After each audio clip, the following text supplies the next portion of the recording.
National Weather Service in Nashville has issued a severe thunderstorm warning for southern Dixon County in Middle Tennessee, north central Maury County in Middle Tennessee, northwestern Williamson County in Middle Tennessee, south central Cheatham County in Middle Tennessee, southeastern Humphreys County in Middle Tennessee, Hickman County in Middle Tennessee, until 3:45 a.m. Central Daylight Time. At 2:43 a.m. Central Daylight Time, a severe thunderstorm was located near Centerville, moving northeast at 45 miles per hour. Hazard, 60 miles per hour wind gusts and quarter-size hail. Source, radar indicated. Impact, hail damage to vehicles is expected. Expect wind damage to roofs, siding, and trees.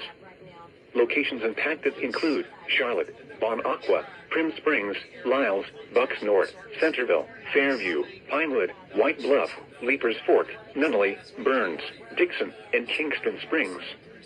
This includes the following highways: Interstate 40 between mile markers 143 and 187. Interstate 840 between mile markers 1 and 21. For your protection, move to an interior room on the lowest floor of a building. A tornado watch remains in effect until 6 a.m. Central Daylight Time for Middle Tennessee.